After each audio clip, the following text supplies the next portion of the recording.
Every family has views in Ross' innocent or guilty battle, and Ross couldn't bear online pressure. He sought help from Officer Moss since she was the only one in the station who believed in his innocence. Sure, she wasn't a fan of Ross' communication skills, but she just didn't think he wrote those nasty. After all, those letters looked like they were written by a literary award winner, something only a well-educated person could whip up, and the letters didn't look anything like Ross' handwriting. Now the mess was getting out of hand, and Moss was worried Ross might get a year of hard labor, not to mention she could lose custody of Nancy. And hey, the trial was just 10 days away. They had to race against time to find out the truth. A few days thereafter, Edith received an anonymous letter via the radio station. After reading the letter, her mother had a heart attack. Though Edith frantically sought a doctor, in the end, tragedy struck. When the police confirmed the autopsy, Officer Moss Liley had Edith sign the report. The handwriting was a dead ringer for that mysterious letter. Relatives and friends from the small town gathered together.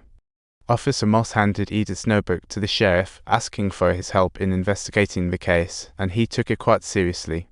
Many detectives and professionals jumped in, as the sheriff wanted to avoid a headache with Moss getting involved. As for the notebook Moss found, it definitely wouldn't hold up in court, especially since she was an overlooked lady cop.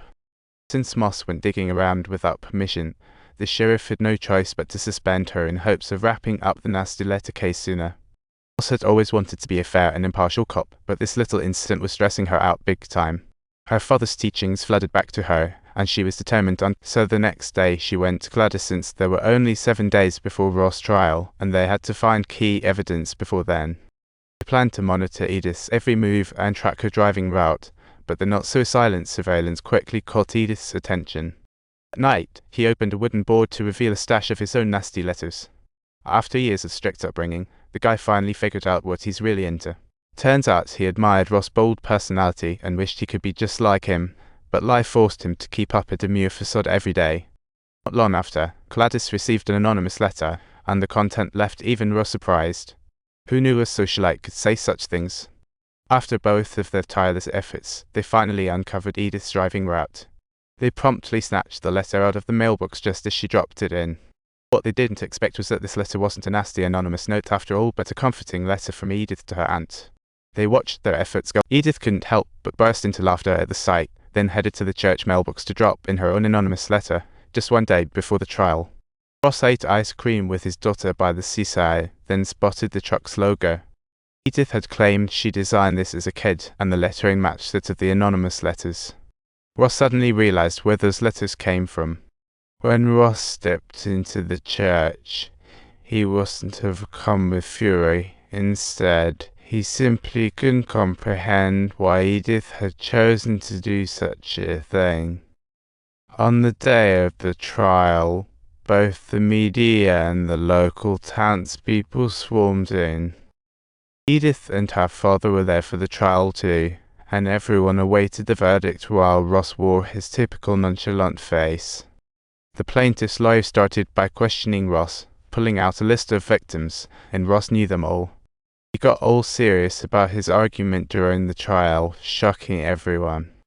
The plaintiff's lawyer was hammering Ross with questions holding that list, and Ross was like an expert on all of them.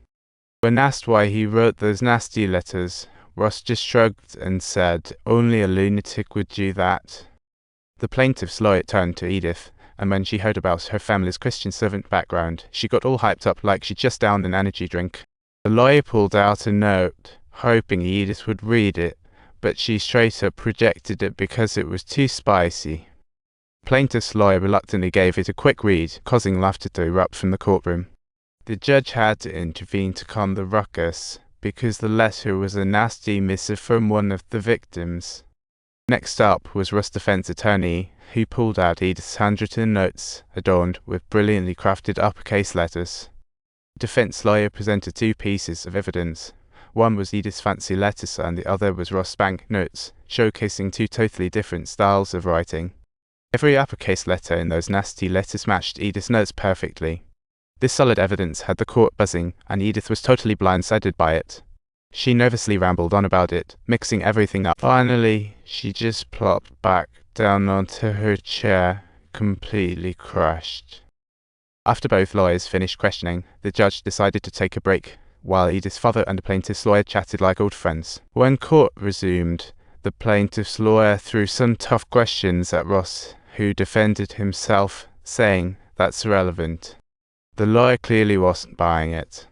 He flat out questioned the evidence concerning Ross' father, which had nothing to do with Ross' marriage status. Suspicion arose that Ross might lie, using the husband sacrificed for country gimmick to win town's sympathy and hide Nance's birth legitimacy. Upon hearing his wife's confession, the husband just couldn't take it and stormed out of the courtroom. Subsequently, Dr. Nancy left angrily. The trial ended, with verdict due Monday, unfavourable to Ross. Even though Officer Moss found compelling evidence, Ross' daughter Nancy just refused to face the cold hard truth. She simply couldn't accept her father's identity. After the break, Ross opened up to Bill's mother about his past. It was all for his daughter Nancy. When Bill asked about Nancy's identity, Ross looked sad and refused to share.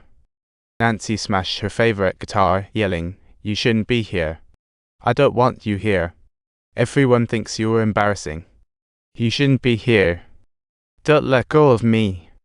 She completely lost it. Please do subscribe to my channel in order to get more awesome content.